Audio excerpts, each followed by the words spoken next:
Isaac Wanyuke lives by a mantra, sharing God's creativity.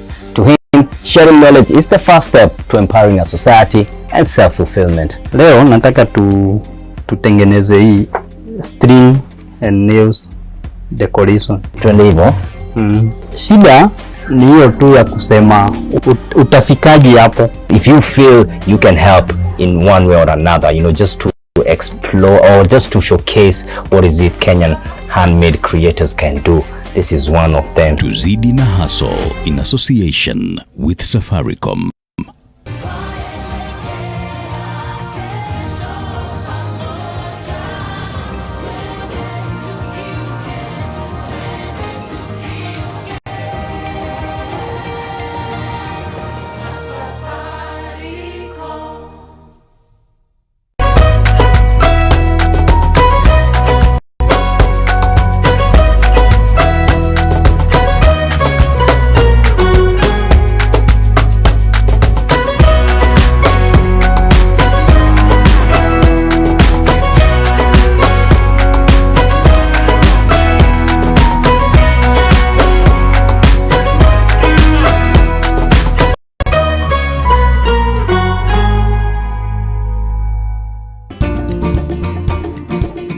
Now, how do you make the perfect garden space?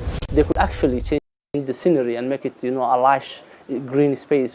What do you do if your lawn is looking worse because of wear and tear of too much sunshine? The grains of the turf have to go according to the slope of the garden. That's for easier movement of water. And a review of a lawn designed to make the afternoons more pleasant. This is a good time for people to start using the outdoors. Those who have gardens, it's a good time to enjoy them. Catch the show this Sunday at 5:30 p.m. on NTV.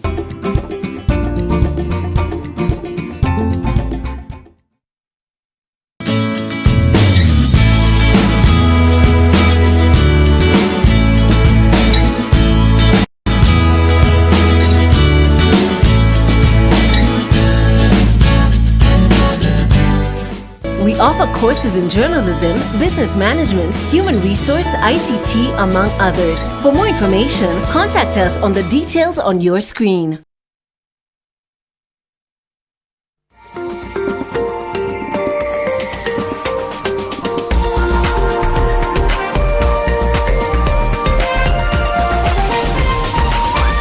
This is NTV.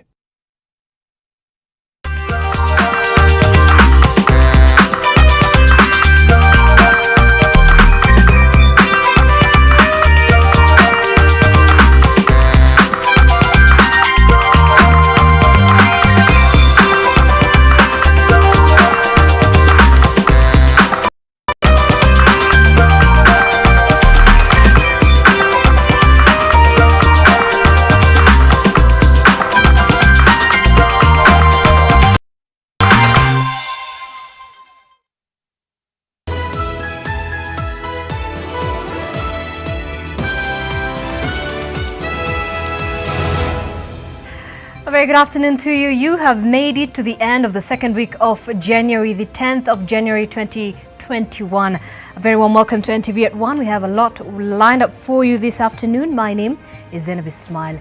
And we begin here in Nairobi, where campaigns for the vacant governor's seat have begun. This is according to Bishop Margaret Wanjiru, who is gunning for the seat under the newly launched DP William Ruto-leaning United Democratic Alliance. The Deputy President has this morning joined Bishop Wanjiru at the House of Hope Church in Kayole, where the race for Nairobi is dominating the speeches. Let's listen in.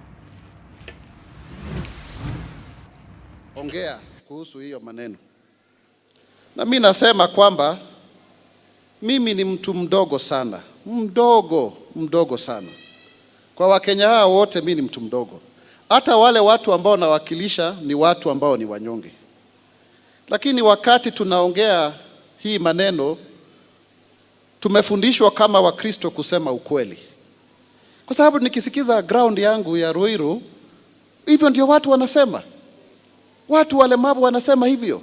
Wanasema kwamba hii ni chance pia ya mtu ambaye hana background kama ya zingine tunajua hata yeye aweze kutawala Kenya. Na mimi najua kabisa, muniombee sana kwa sababu kama vile ambavyo Malala alisema kule jana na Mheshimiwa Rigathi amesema, sasa fimbo ndio inatayarishwa. Muniombee sana, mimi ni mtoto wenu, kwa sababu kusema yale ya maneno ambayo tunajua ni ya ukweli. The Bible says the truth shall set you free. Na wakati tuko katika hii siasa, hata sisi wenyewe tuko na maono makubwa sana. Mimi mwenyewe ningependa kuchaguliwa kama mbunge wa Ruiru, sio kuwa nominated kila wakati. Hiyo nao pia ni maono makubwa. Na tukiangalia deputy president, you are now 54 years old. Sasa hawa vijana wengine wa miaka 50, 40, 30, 20 wajipange na wewe, tusongesha hii Kenya mbele. Na tukue watu ambao ni waaminifu, kwa sababu tulisema ya Uhuru 10 na ya Ruto, ya Uhuru 10 na ya Ruto 10. Kwa hivyo mimi sitaki kuongea zaidi, niseme asanteni sana na tutabaki hapo hapo. Deputy President, uko nyumba yako na Mungu pia ako na sisi. Asanteni sana. And our reporter Leila Mohammed is currently attending that event. We'll be getting more details from her in our subsequent bulletins. Now, former Nairobi Governor Evans Kidero has hit the ground running in his quest to take over as Governor of Homa Bay County in 2022, with popularization activities around the county. But questions abound on his suitability for office, as he is still facing rough charges from his time as Nairobi boss. Is still there. Our reporter Bernardo Juang is with him in the campaign tour, and let's just listen into what is happening at this point.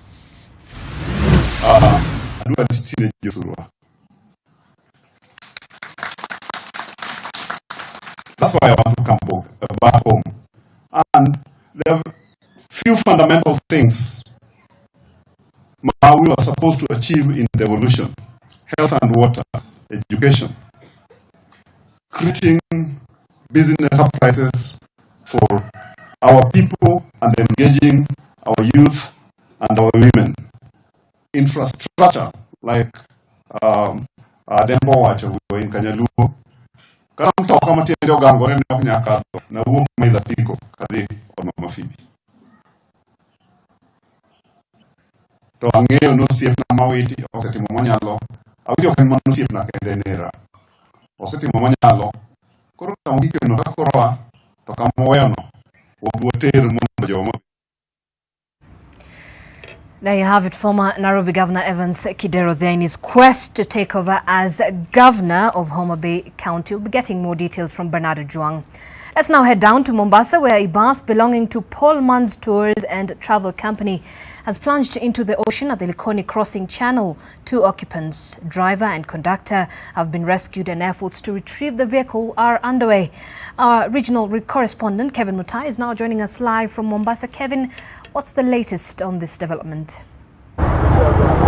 Yes, that is indeed very true. The driver and the loader of that bus down there you're seeing in the ocean are safe. They were rescued, and you can see right now on the pictures coming live on your screens is that the military officers from the Kenya Navy, the Kenya Coast Guard Services, among other officials, are currently trying to retrieve the bus from the ocean.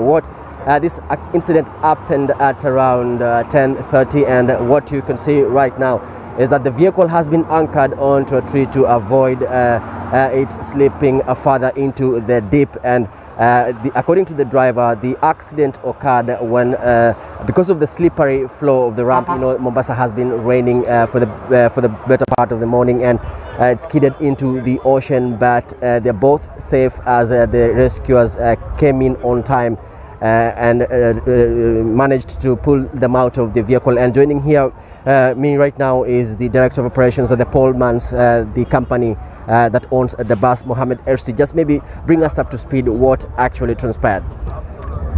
Thank you very much.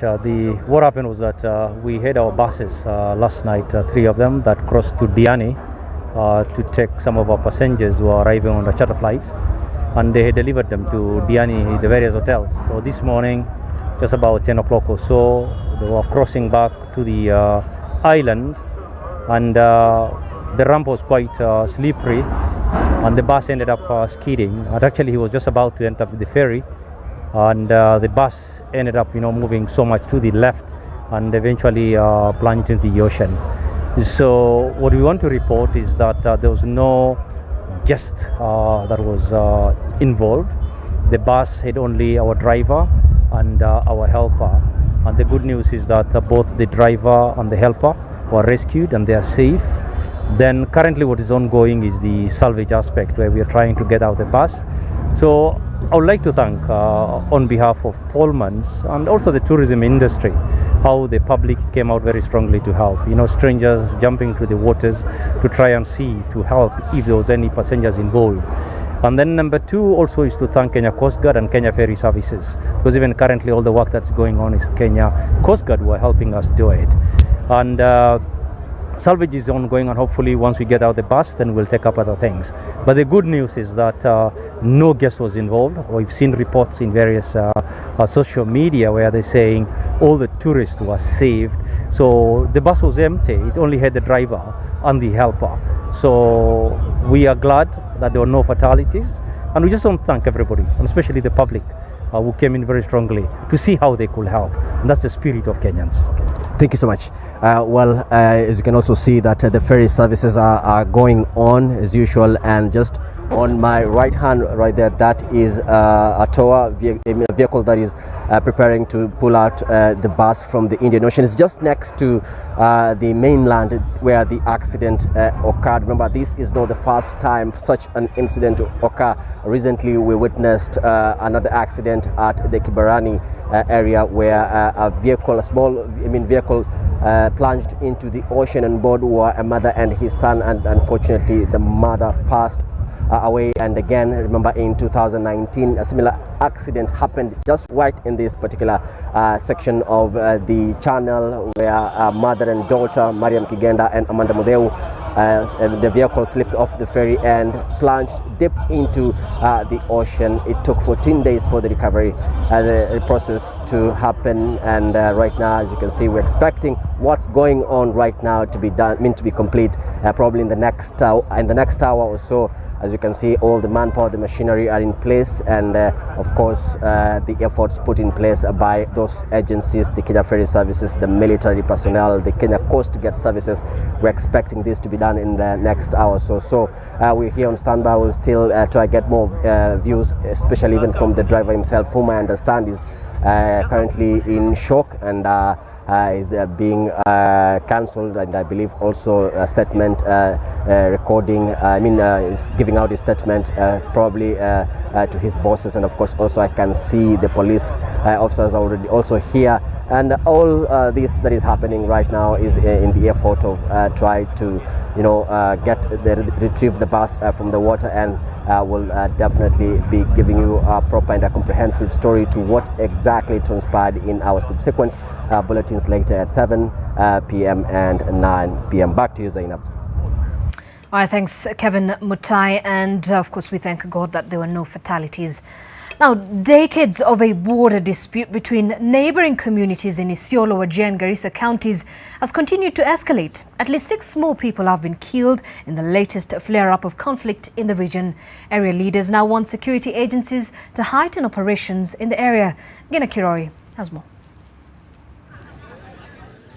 Nestled in the day-to-day life at Urura village, Isiolo is an uneasy calm amongst residents. 6 people from the area have been killed, reportedly due to a dispute over the border between Wajir and Isiolo. Assailants first shot dead 2 brothers who were on a motorcycle. A day later, 4 herders were ambushed while in their manyata. Usiku wakilala tu wana shoot kwa kichwa wote, na wakafunja mama moja ambaye mama mwingine ambaye hakuwa kwa hiyo bomba alifunja mguu.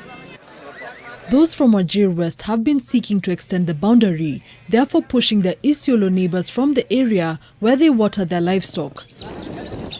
The conflict has been brewing over the years and has resulted in nearly 50 lives being lost over the years. Border ya katikati ya Isiolo na Wajir na ile katikati ya Isiolo na Garissa ni provincial border. Provincial border haijawahi badilika tangu independence. Watu wamekuwa displaced, mali mingi imepotea. Sasa hatuna chakula, insecurity ni mingi, serikali alete askari ya kutosha. Governor Kuti adds that there is need to establish a police station in the area for a quicker response time in case of an attack. A similar conflict along the Isiolo-Garissa border has led to the closure of 4 schools in Gabatula sub-county. Gena Kirori, NTV. Just where is West Pokot Governor John Lonyangapuo? Well, this is the question on the minds of many in the county who say the governor has not been seen in public for 3 weeks now. His last public appearance, it is said, was on the 17th of December when he attended an elders meeting in Kanyarakwa and Sarmach. He later attended a farewell dinner for the outgoing UN resident coordinator in Nairobi. Lonyangapuo is also said to be unreachable through his cell phone. Residents are anxious that this may leave a leadership vacuum since the Deputy Governor, Dr. Nicholas Atudanyong, has been away for 3 years now. The Deputy Governor is a neurosurgeon who lives in Texas in America. The County Secretary, Dr. Mike Parkelea, has also been absent after he was interdicted on graft charges.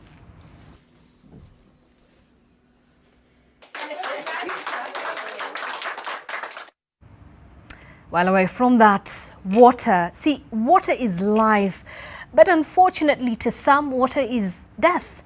The levels in lakes in the rift have been lifting, drowning lives and livelihoods. Hundreds of residents are now trapped, homeless, starving, and in a twist of dark irony, potential food for crocodiles that stalk them. Water risk. On our special feature tonight at 9 p.m, NTV's Science and Technology editor Zainab Ismail will bring us to the fore the details on the rising lakes. Well, here's a sneak peek of the misery that is aggravated by politics.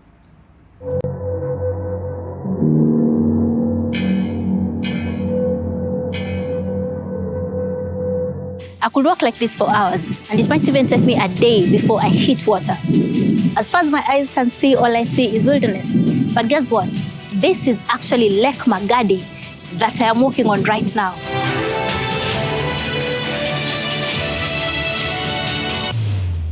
Watu wengi sana wameama. This is a major highway. This was the Kenya Marine and Fisheries Research Institute. Inakaa tu kwa mawe asubuhi.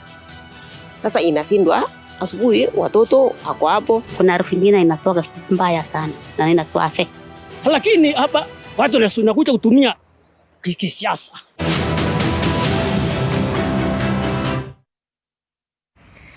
And you could even begin engaging us on that feature report that will be airing tonight at 7 and 9 p.m. The hashtag to use is the Rising Lakes at NTV Kenya at Zainab Wandati.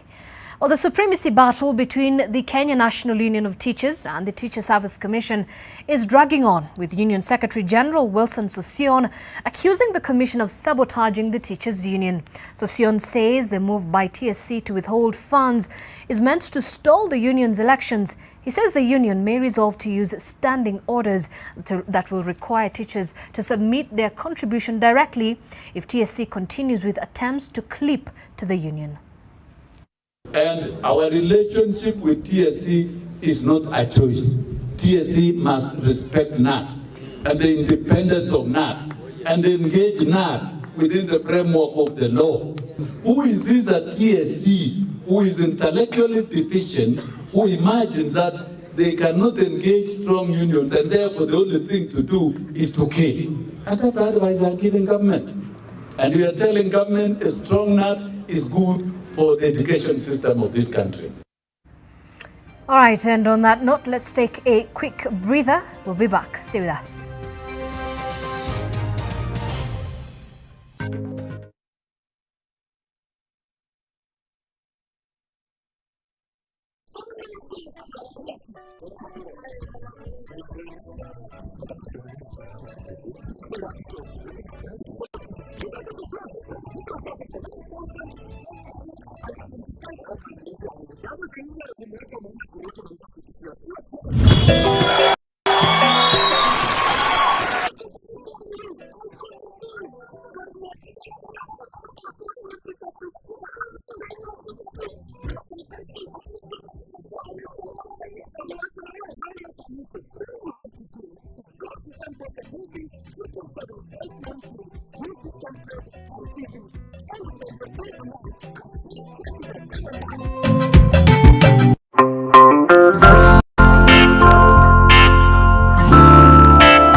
news from Molfix. Let's see what they're developing right now.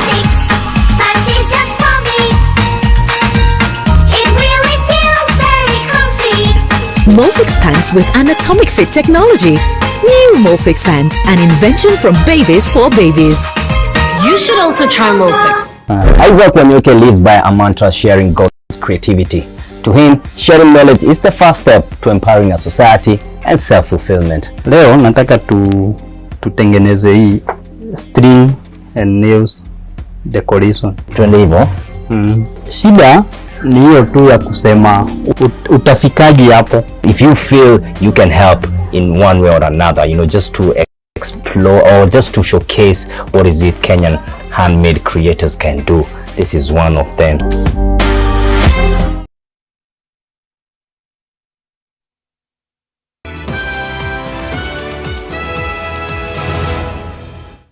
Well, thanks for staying with us. Now, vegetable farmers in Kisii County are reaping big following an increasing demand of their produce after schools reopened last week. The vegetable farmers in Nyamache sub-county, whose key markets were learning institutions, stated that businesses had been bad hit when the government announced the closure of schools in March 2020 owing to the COVID-19 pandemic. Some of the farmers have been suppliers to specific schools for more than a decade, and the disruption destabilized their source of income.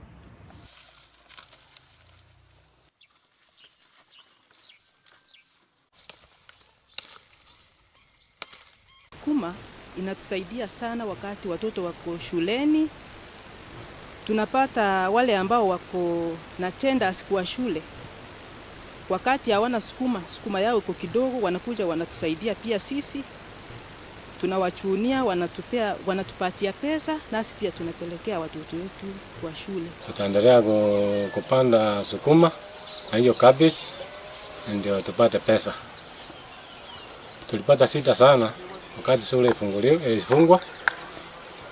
Lakini sasa hii attendant ya kupeleka sukuma kwa shule ndio alikuwa wanakusaidia. Well, beekeeping remains a major economic activity for farmers in Kitui County, but capacity shortcomings continue to impact productivity negatively. But an initiative by the county national government, which aims to boost productivity and equip farmers with basic necessities, has begun. Eunice Omolo has more. Hives and swarm of bees, a source of livelihood for farmers in Kitui County. But production of honey and other commercial products has often been hampered by capacity challenges. Now the Kitui County government, in partnership with the Ministry of Agriculture and the Office of Value Addition, has kicked off multiplication of bees across the county through queen bee rearing. Very many beekeepers with hives with no bees, with no colonies. For example, we've got about 10,000 beekeepers right now in Kitui County, whom we know by name. We know the number of hives they have. Cumulatively, they have about 150,000 beehives. 95% of them are traditional, but 38% they don't have bees. They are not colonized. The queen bees' two primary roles are to produce chemical scents that regulate the unity of the colony and to lay lots of eggs. The introduction and rearing of these species will ensure multiplication of honey-secreting bees. This is an exercise which started 2 weeks ago, and we went into the hives. We did what we call, colony division. We did what we call cloning. We started the queen cells, and yesterday and today we've been transferring the new queens to new colonies. And this exercise we have just finished. So from next year, all the farmers, those without bees in their hives, you are welcome to visit us at our ATC, Agricultural Training Center, here in Kitui, because we'll be producing bees in very, very large numbers. Apart from training on modern methods of bee farming, the initiative aims to supply beekeepers cooperatives with bee suits, smokers, harvesting buckets, gloves, gumboots, among other equipment. Nimejua vile naweza kutafutia nyuki kwa kuzalisha kwini. Sikuwa najua vile vile naweza kumtengeneza ili mpate nimweke kwa mzinga mwingine. Ninangojea nyuki tu wakati zitaingia kwa mzinga, ikikosa kuingia ninakaa. Beef farmers have been urged to join cooperatives in order to improve their yields and benefits. Eunice Omolo, NTV. Alright, thanks Eunice. Let's now take a look at what's been happening in the sporting world. And holders Arsenal needed an extra time goals from Emile Smith-Rowe and captain Pierre-Emerick Aubameyang to beat Newcastle United 2-0 at Emirates Stadium in the FA Cup third round.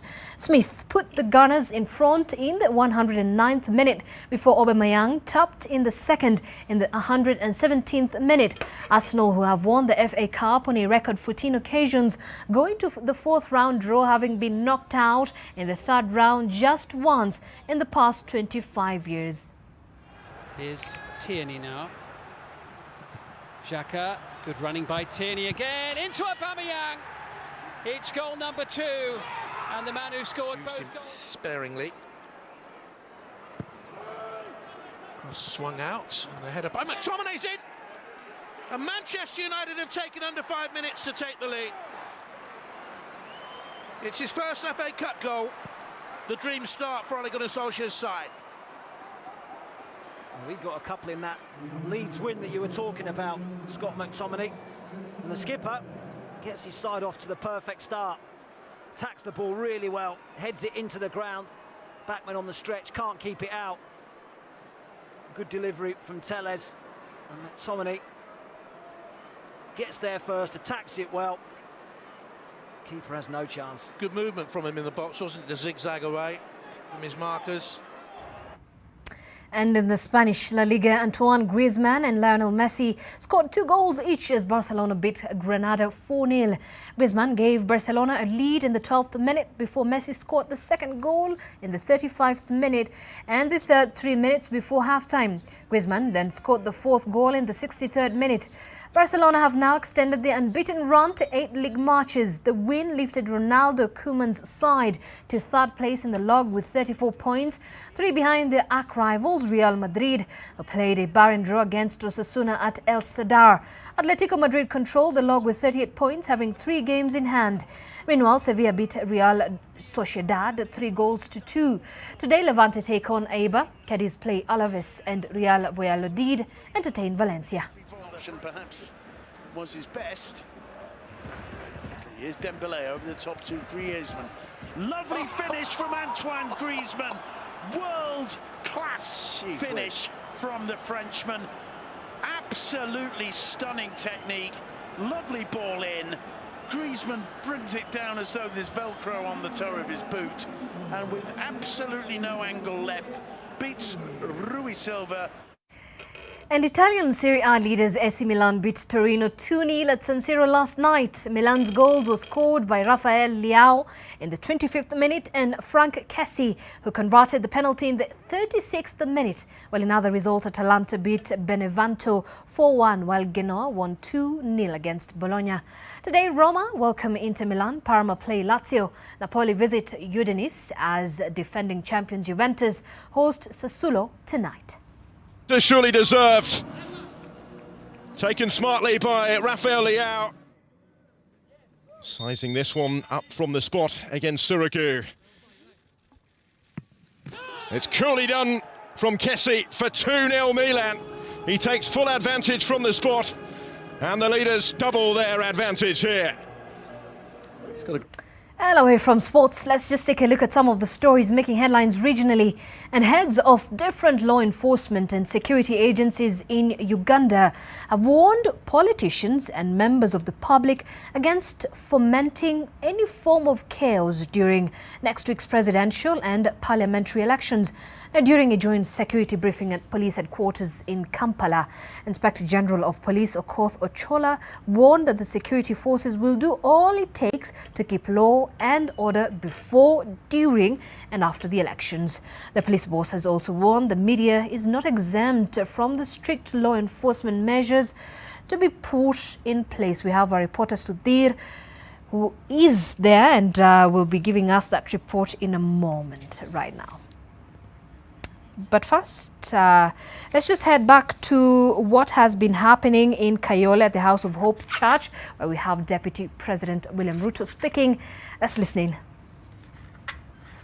Kwa wananchi na sisi wenyewe We cannot be useful wakati tunalipa kodi, when paying taxes.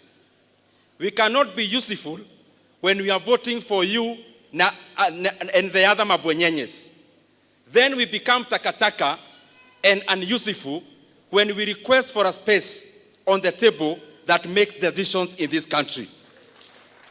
Nataka kumwambia heshimu wa Kenya wote, vile mama boga wanauliza, vile watu wa bodaboda wanauliza, vile mahoka kama mimi, nilikuwa hoka pale Thika, tunauliza maneno ya hoka ikikuwa discussed, maneno ya bodaboda ikikuwa discussed, maneno ya warala hoi na wenye wamelala jaa ikikuwa discussed, tukue na mwenye amelala jaa hapo, kwa sababu ndiye anaelewa maneno ya wenye wamelala jaa.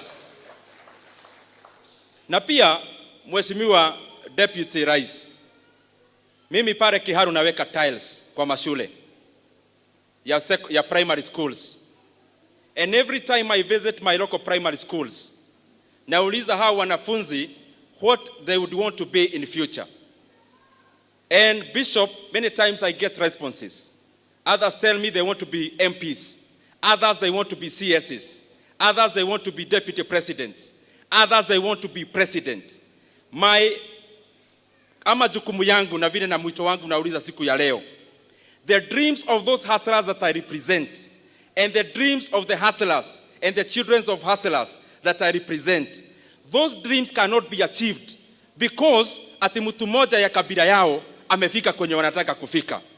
Their dreams are separate from any other individual in their tribes.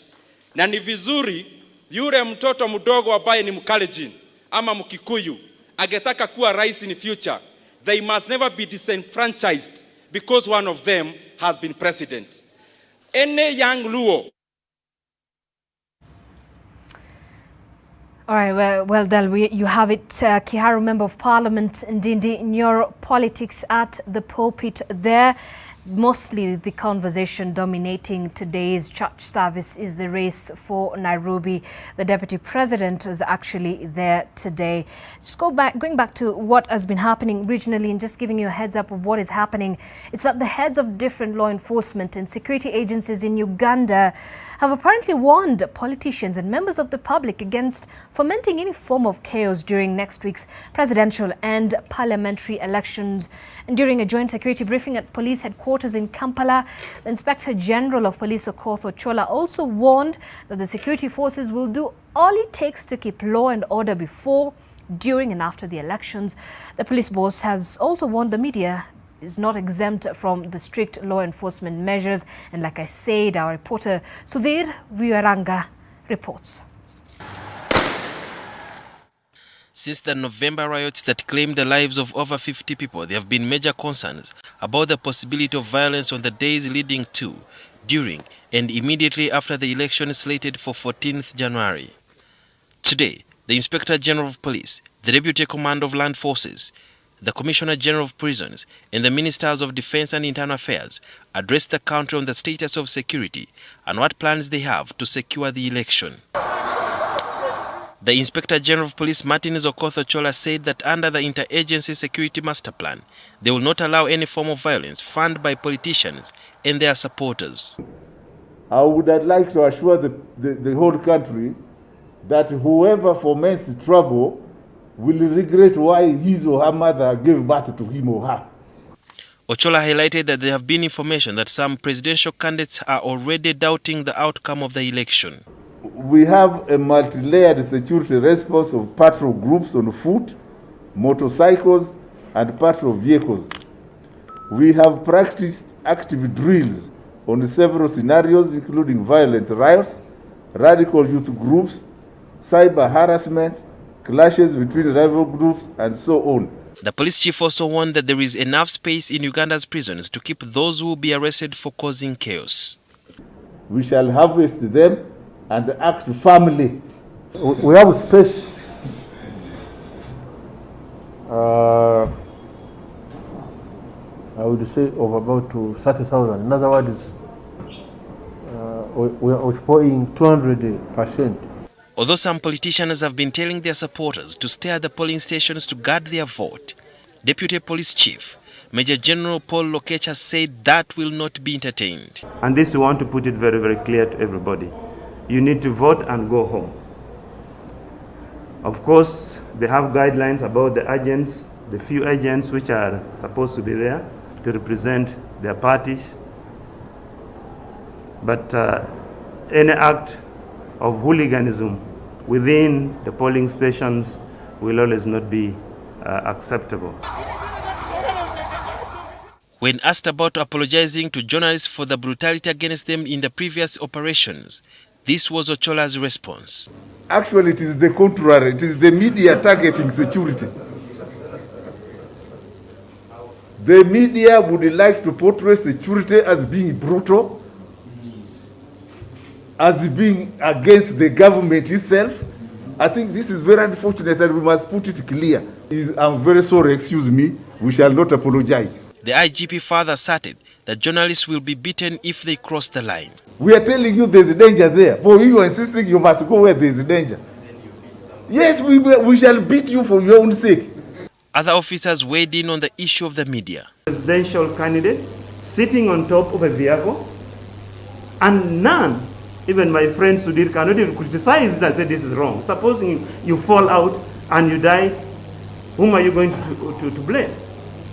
I have never seen any of the media houses coming out to criticize the traffic offenses being created by some of these defiant presidential candidates. So when you are covering someone with a procession, someone who is outside of his car roof, which are against the law, but you are there covering, then the police comes to disperse the crowd and they fire tear gas. How will tear gas say this one is a media man, this one is, how will it? The police have said they will not apologize to the journalists for the brutality meted against them in the past operations. Now, time will tell on how security is going to treat the journalists when they are carrying out operations during and after elections. But the public, especially the voters, have also been warned against staying around the polling stations after voting. And this comes on the heels of another warning from the Electoral Commission Chairperson Justice Biawakam on Wednesday. When he was addressing media, he said in the event there is chaos at polling stations, the voting will be cancelled, and that means all the candidates will lose the votes from that specific polling station.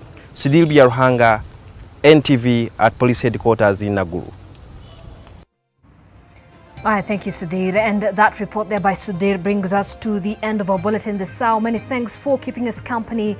Later on in our subsequent bulletins, including that special report by Zainab Wandati. Stay with us. My name is Zainab Ismail. Have yourself a lovely afternoon.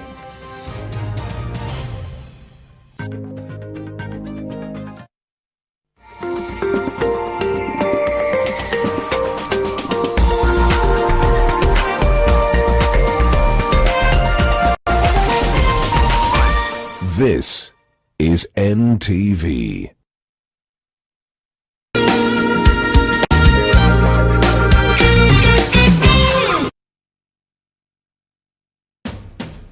We started with 25 universities. We are now left with the 4 best universities fighting for the top prize. We did a story about forces impeding the end of FGM in Korea. My team and I did a story on FGM in West Pokot County.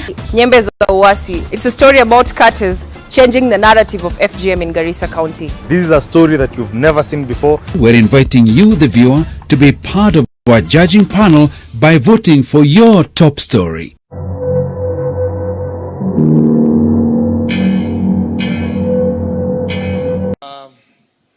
Nataka tuende Sonko. Tuko na Sonko yetu pia kwa bunge.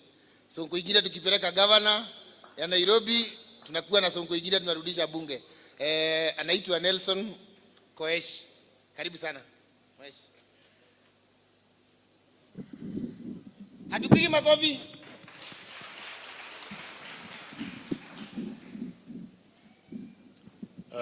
Naibu wa Rais, Bishop wetu ambaye ametuhubiria siku ya leo na ambaye ametukaribisha hapa, mabishop wengine